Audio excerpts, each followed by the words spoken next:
Don't like it? Then quit. Plenty of people would beg for this job. That's what my boss sneered at me when I questioned why my paycheck was missing overtime. I felt humiliated, powerless, like my loyalty meant nothing. But here's the twist. The same arrogance that cut down my paycheck ended up cutting into his own. His greed planted the seeds of his downfall. Before I share how I turned humiliation into courtroom victory, subscribe to Lawful Payback and comment where you're watching from.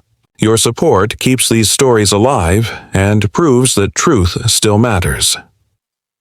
Meet Ethan Carter, 34 years old, living in Columbus, Ohio. Ethan was the kind of employee every company should want: dependable, hardworking, and loyal to a fault. He worked as a logistics coordinator at a mid-sized supply company. His job was to make sure shipments left the warehouse on time, the clients got their orders, and that chaos never reached the customers. It wasn't glamorous, but it paid the bills. Barely, Ethan's wife, Lydia, had taken a step back from work after their youngest child was born. Between daycare, rent, and medical insurance, overtime wasn't a luxury. It was survival. Every extra hour meant groceries on the table and heat in the winter. Ethan didn't complain. He took late-night calls, filled in for sick coworkers, and often worked through weekends. His peers respected him. Management praised him in meetings. But behind closed doors, Randall Pierce, the regional operations manager, saw Ethan not as an asset, but as an easy mark. Randall believed in squeezing people dry, all while flashing a smile that never reached his eyes.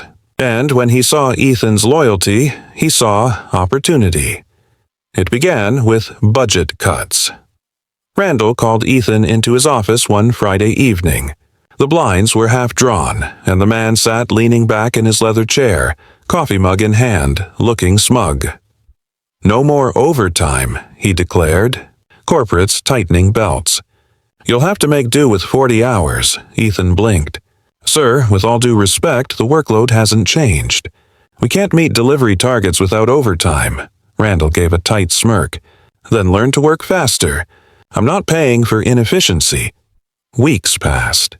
Ethan worked the same hours, 50, sometimes 55, but when his paycheck came, it reflected only 40. At first, he thought it was a mistake. HR brushed him off with the same excuse: system glitch. It'll fix itself. But the glitch never did. Bills piled up. Lydia grew anxious. Their car payment was late. Ethan started selling old tools he'd once used to build furniture for his kids. Each item gone felt like a piece of his pride being stripped away, and Randall's attitude only worsened. He laughed during meetings, joking that some people just don't know their worth. Ethan bit his tongue, but the anger simmered. Every time he tried to raise the issue, Randall dismissed him with something crueler than before. "Cry harder. Maybe money will fall from the sky." Those words burned into Ethan's mind, fueling something that would soon consume them both. Then, by sheer accident, the truth began to reveal itself. One quiet evening, long after everyone else had left, Ethan stayed behind to clean his cluttered desk. He reached into the wrong filing tray and pulled out a stack of documents he didn't recognize. Internal payroll summaries. He skimmed through them, eyes half-focused, until a single line made his pulse stop. His name, his hours, adjusted. The file listed dozens of employees. Every one of them had reduced overtime hours, with notations like budget correction and Randall approval. Then he noticed something worse. Randall's name appeared again and again beside bonus allocation. Ethan's brain froze. Randall wasn't just denying pay. He was rerouting the savings into management performance bonuses, essentially stealing wages from workers to boost his own salary. Ethan spent the next week quietly collecting evidence. He photographed time cards, copied spreadsheets, even printed out email snippets from the shared server. He organized every file meticulously, storing backups in a hidden folder on a flash drive labeled tax documents. For the first time in months, he didn't feel hopeless. He felt focused. Randall's arrogance had blinded him to one thing: the quiet. calculating persistence of the man he underestimated. Ethan took everything to Angela Reyes, a sharp employment lawyer known for her persistence. Her office was small but stacked with case files, and she listened carefully as Ethan explained. "These cases are tough," Angela warned. "Companies hide behind policy. We'll need a smoking gun." He slid the printed emails across her desk. She read in silence, eyes narrowing. Then she said, "Well, this might just burn the whole house down." They filed a wage theft and fraud lawsuit within days. The company's response was swift and brutal.